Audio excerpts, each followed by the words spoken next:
Hello everyone, hope you're doing well. Today it's time to have a look at a ship which is coming to the game in update Hot Tracks. This is the Pola, and the Pola is going to be coming in as a premium rank 4 Italian heavy cruiser.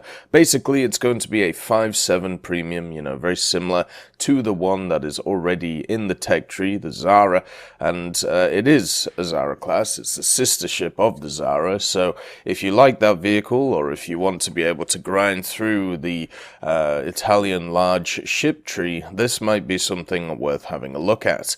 Looking at its history, it also has a pretty interesting one too. It was laid down at the Otto shipyard in Livorno in 1931, and it was the last of the 4 Zara class heavy cruisers, so this is basically the youngest. Following the class nomenclature, Pola was named after a former Austro-Hungarian coastal city, which was annexed by Italy following the end of the First World War.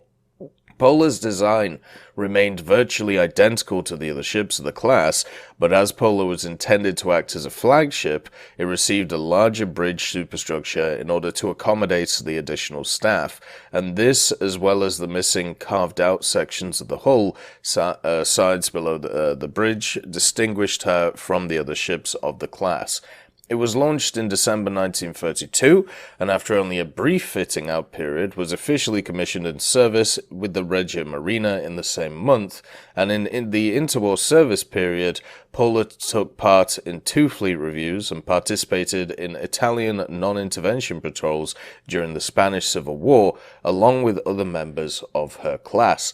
Prior to the outbreak of the Second World War, Pola supported Italian ground forces during the occupation of Albania in April 1939, and then during 1940, obviously part of the Second World War, Pola frequently operated with her sister ships in concert with other elements of the Italian Navy, and engaged in a number of clashes with the Royal Navy in the Mediterranean. It was docked at Taranto during the devastating British air raid in November of 1940, but unlike many of the other Italian warships present there, it actually survived the attack unscathed. It's definitely one to have a look at it, by the way, if you've never looked at what happened at Taranto. Definitely worth a read. After engaging the British forces in the Battle of Cape Spartivento in late November, Pola found itself once again under air attack while in port at Naples, and this time the ship did suffer minor damage and had to be dry docked for repairs until February of the next year. And after leaving the dry dock, the first major operation in which Pola took part was the Battle of Cape Matapan in late March 1941, and it would also become the last battle, not just for the Pola, but also for her 2 sister ships, the Zara and also the Fiume. Originally, the operation saw the assembled Italian fleet under the command of Admiral Angelo Lacino intercept a British convoy south of Crete. Pola was successfully torpedoed by British aircraft launched from HMS Formidable, quickly losing all of its power. And with Pola dead in the water, the Italian admiral ordered Zara and Fiume and a handful of destroyers to assist Pola later that night. And what actually happened is unknown to the rescue party, which was assembled around Pola. The superior British fleet closed in on them under the cover of darkness and guidance of radar to within point-blank range before opening fire, and the resulting naval engagement saw the destruction of most, or if not all, of the Italian warships present, with heavy losses of 2,303 dead and 1,411 captured.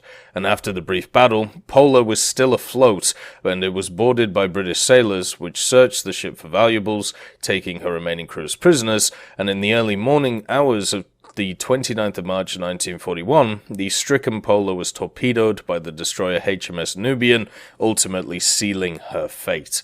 It has a really interesting story, the Pola, and also shows how technology a lot of the time does win the day.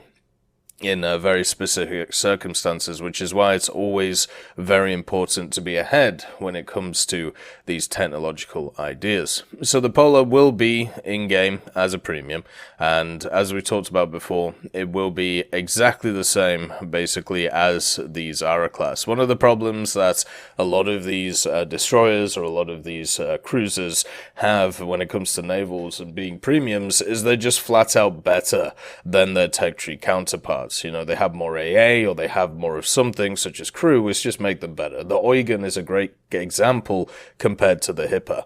Now, if we have a look at the Pola is nearly identical to the Zara, so I'm completely fine with this one being a premium. It is technically better, but it's so slightly better in so little areas, it doesn't really matter. Like the little bit of improved armor, that's about it. The main thing is on the dev server, at least, it did have the same armament, and it did have the same engines. It did have pretty much the same everything as the Zara, apart from that slight improved protection in very small areas of the ship.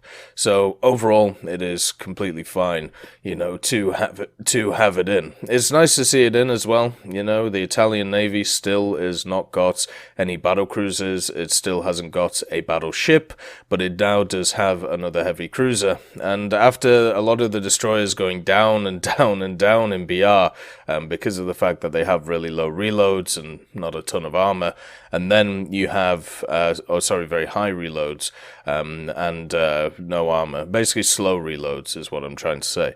It's nice to see another ship, at least for Italy.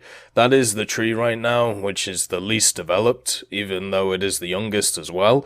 So technically it should be the least developed, but it would be nice to see it have a little bit more in it for... You know, it would be nice to see a little bit more for it in the near future. Hopefully, the next few updates, the Italian tech tree does get a little bit more to it, whether it is in the form of battle cruisers or battleships, or whether it is fleshing out, once again, these cruisers. I hope you all have a wonderful day, and I'll see you next time.